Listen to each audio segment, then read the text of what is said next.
Bismillahirrahmanirrahim. Assalamualaikum warahmatullahi wabarakatuh.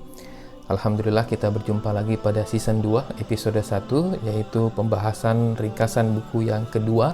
Dan buku kedua yang akan kita bahas adalah Falsafah Hidup, masih karya Profesor Dr. Hamka. Dan secara urutannya memang buku ini ditulis setelah buku Tasawuf Modern. Buku ini juga mengandungi 9 bab, ya.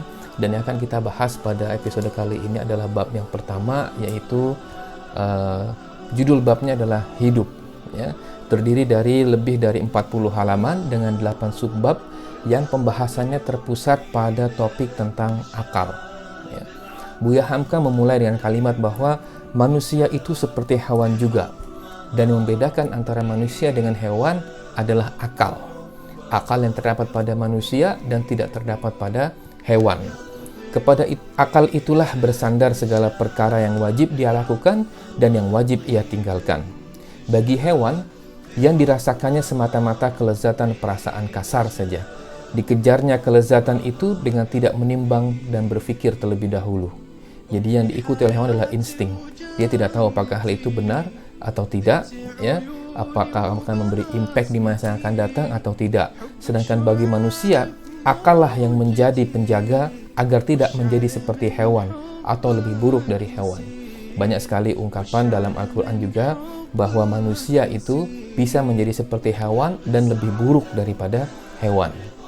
Suatu ketika datang seorang lelaki dari Bani Majasyi menghadap Rasulullah SAW dan berkata, "Ya Rasulullah, bukanlah hamba ini seorang yang terutama di dalam kaumku?"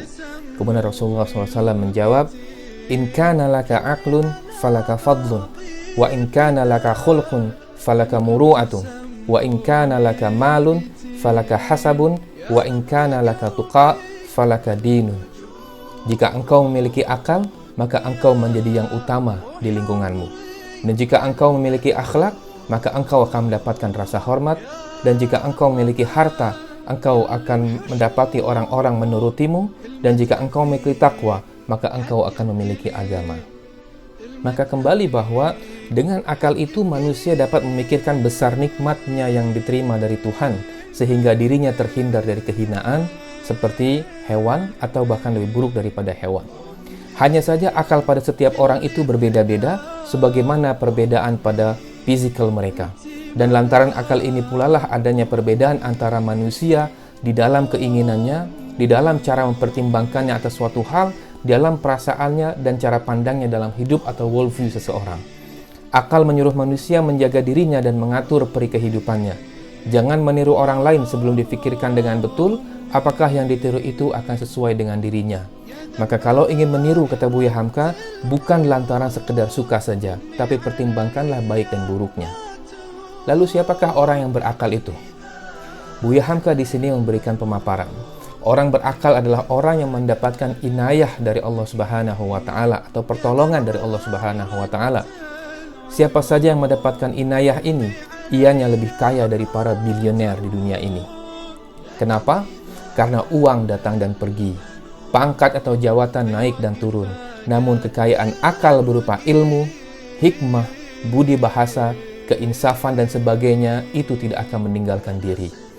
Dengan inayah ini, hatinya akan penuh dengan kebijakan, sangkaannya akan baik, pengharapannya benar, dan batinnya memancarkan cahaya hidayah Rabbaniyah, maka kemudian ia akan menjadi sangat bermanfaat bagi lingkungannya, bukan hanya bagi dirinya sendiri.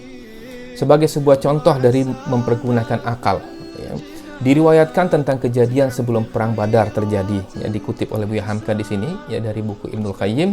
Pasukan muslimin menangkap satu orang Quraisy beserta satu orang budaknya, ya. Kemudian diinterogasi untuk mengetahui berapa banyak kaum Quraisy yang akan datang untuk berperang dalam perang Badar, ya.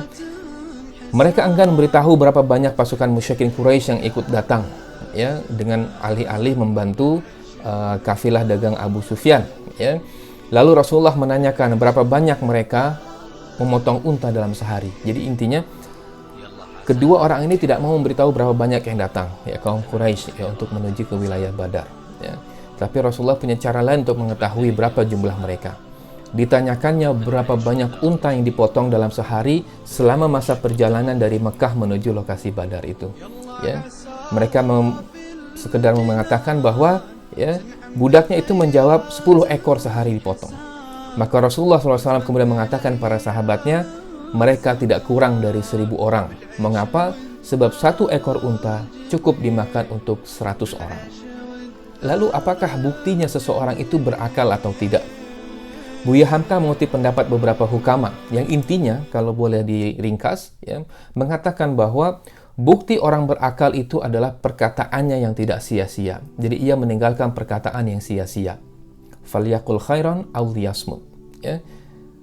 Tapi masalahnya bagaimana kita mengetahui seseorang bukti, ya, seseorang itu berakal atau tidak kalau tidak face to face dengannya. Ya. Maka di sini, ya, pendapat para hukama itu, perhatikanlah 3 hal. Ya. Yang pertama, utusannya. Sebab utusannya adalah bayang-bayang dari dirinya. Siapa yang dia utus? Orang pandirkah atau orang pandai? Ya. Yang kedua, bacalah tulisannya. Sebab ia mencerminkan susunan fikirannya. Ya. Baca tulisan orang-orang yang kita ingin tahu apakah ia pandai atau tidak, karena tulisan itu mencerminkan susunan fikirannya. Yang ketiga adalah nilailah hadiahnya kalau ia memberikan hadiah. Kenapa? Karena hadiah itu menunjukkan pertimbangannya. Apa yang diberikannya pada dalam hadiahnya itu menunjukkan pertimbangannya. Ya, apa yang ia lihat di masa depan. Apa yang ia harapkan dari orang yang diberinya hadiah. Ya. Oleh sebab itu, dengan semata-mata melihat gagahnya pakaian dan tingginya pangkat seseorang tidak menjadi bukti tentang isi kepala dan hatinya. Presiden, menteri, dan lain sebagainya itu tidak menjadi bukti tentang apakah ya, ia memiliki, di sini dikatakan oleh Buya Hamka, bukti dari isi kepalanya itu bermutu atau tidak. Ya. Sebab ilmu tidak terletak pada pakaian seseorang, akal tidak melekat pada baju seseorang, dan bijak tidak nampak pada sepatu seseorang. Tidaklah setiap yang putih itu kita katakan lilin, kata Buya Hamka. Tadi adalah 3 bukti untuk mengetahui apakah seseorang itu berakal atau tidak. Sekarang bagaimana tanda-tanda orang yang berakal? Ya, bagaimana melihat seseorang itu berakal? Ya. Yang pertama, atau mungkin untuk mengukur diri sendiri, ya, apakah kita semua ini termasuk orang-orang yang berakal atau tidak menurut parameter yang dijelaskan oleh Buya Hamka dalam bab 1 buku Falsafah Hidup ini. Ya. Yang pertama, orang berakal memiliki pandangan yang luas kepada sesuatu yang menyakiti atau yang menyenangkan, yang bermanfaat atau tidak bermanfaat. Orang berakal lebih memilih yang memberi maslahat lebih besar baginya daripada menuruti hawa nafsunya. Nah, itulah salah satu tanda orang yang berakal. Ya. Jadi kalau kita juga ingin mengetahui apakah kita termasuk orang yang berakal atau tidak, ya, kita ukur diri sendiri sajalah. Ya. Apakah kita memiliki pandangan yang luas kepada sesuatu yang sifatnya menyakiti atau menyenangkan, yang bermanfaat atau tidak bermanfaat, yang memberi maslahat atau tidak memberi maslahat. Kepada apa? Kepada kehidupan kita nanti setelah kehidupan dunia. Yang kedua, kata Buya Hamka, tanda orang berakal adalah kalau hendak mencari kawan. Orang berakal memilih yang mempunyai kelebihan dalam perkara agama, ilmu, dan budi pekerti. Agar apa? Agar ia mendapatkan manfaat dari perkawanannya itu. Ya. Atau, ya, minimal yang selevel dengan dirinya sehingga mereka dapat saling menguatkan dalam perkara kebaikan. Nah, inilah 2 tanda orang yang berakal, atau kalau kita ingin mengukur pada diri kita sendiri apakah kita termasuk orang yang berakal atau tidak. Yang pertama, memiliki pandangan yang luas kepada sesuatu hal. Yang kedua, kalau mau mencari kawan, orang berakal memilih ya kawan yang memiliki kelebihan dalam perkara agama, ilmu, dan budi pekerti. Sebagai penutup pada episode kali ini, saya ringkaskan penjelasan Buya Hamka pada beberapa halaman terakhir di bab ini, ya, yaitu yang pertama, ada 3 waktu yang menjadi perhatian orang berakal. Yang pertama adalah saat-saat untuk bermunajat kepada Tuhannya.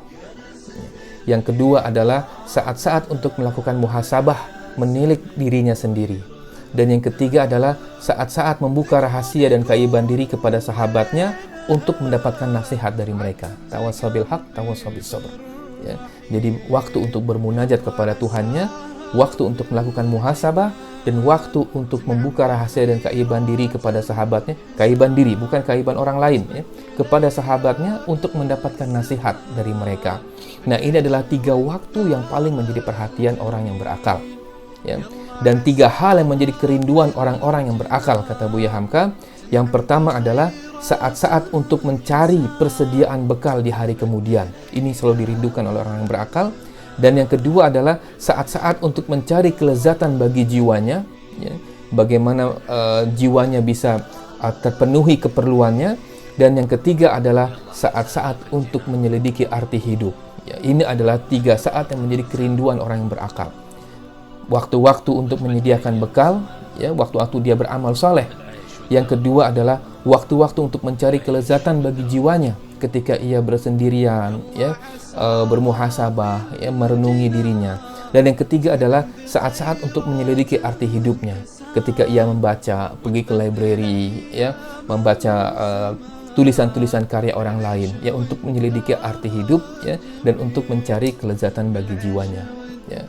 Semoga bermanfaat. Itu ringkasan untuk bab pertama dari buku Falsafah Hidup, ya, yang kurang lebih 40 halaman lebih dituliskan, berjudul Hidup, ya. Kita akan berjumpa lagi di episode kedua untuk buku Falsafah Hidup ini, insya Allah dalam waktu yang berdekatan.